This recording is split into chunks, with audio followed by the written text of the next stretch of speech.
Lionel Messi এবং Cristiano রোনালদোর ক্যারিয়ারের গতিপথ অনেকটা একই সমান্তরালে এগিয়েছে। সাফল্য অর্জন কিংবা ব্যর্থতায় কিছু পার্থক্য থাকলেও অনেক জায়গায় আবার মিলে যায়। গোধূলি বেলায় এসে একটি জায়গায় আবার মিললেন এ দুজন। এই মুহূর্তে একই সময়ে চলমান দুটি মহাদেশীয় শ্রেষ্ঠত্বের টুর্নামেন্ট খেলছেন মেসি এবং রোনালদো।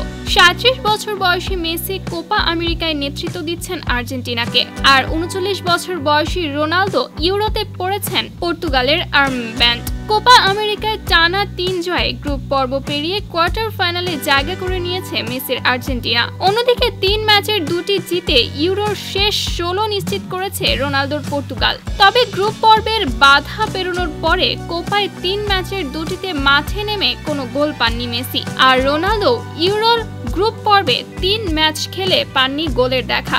রোনালদোর ক্যারিয়ারে এমন কিছু এবারই প্রথম দেখা গেল। এর আগে ইউরোতে প্রথম পর্ব থেকে কখনোই খালি হাতে ফেরেননি রোনালদো। মেসি অবশ্য নিজের প্রথম ২ কোপা আমেরিকায় গ্রুপ পর্বে কোনো গোলের দেখা পাননি। তবে ২০০৭ এবং ২০১১ সাল বাদ দিলে পরের ৪ আসরের গ্রুপ পর্বে গোল পেয়েছেন আর্জেন্টাইন মহাতারকা। ইউরোয় রোনালদোর অভিষেক হয় ২০০৪ সালে। সেবার গ্রুপ পর্বে ১ গোল করেছিলেন তিনি। এরপর ২০০৮ সালেও গ্রুপ পর্বে ১ গোল করেন CR7। ২০১২ সালে গ্রুপ পর্বের ম্যাচে নেদারল্যান্ডসের বিপক্ষে জোড়া গোল করেন রোনালদো। এরপর ২০১৬ সালে যেবার পর্তুগাল শিরোপা জিতেছিল সেবারও গ্রুপ পর্বে ২ গোল করেন তিনি। তবে গ্রুপ পর্বের পারফরম্যান্সের হিসাবে রোনালদোর সেরা আসর ছিল ইউরো ২০২০।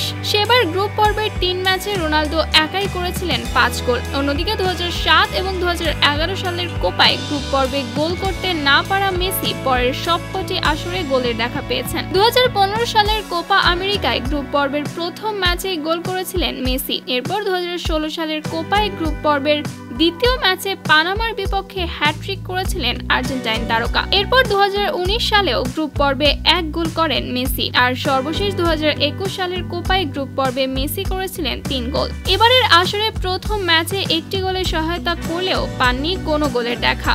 এরপর দ্বিতীয় ম্যাচে গোল বা গোলের সহায়তা কোনোটিই করতে পারেননি তিনি। আর আজ পেরুর বিপক্ষে শেষ ম্যাচে চোটের কারণে বেঞ্চেই ছিলেন তিনি। ফলে ক্যারিয়ারের সম্ভাব্য শেষ কোপা এবং ইউরোতে গ্রুপ পর্বটা গোলহীনই থেকে গেল এ দুজনের। তবে শেষ পর্যন্ত ট্রফি উঁচিয়ে ধরতে পারলে গোল না পাওয়ার বেদনা নিশ্চয়ই ভুলে যাবেন তারা।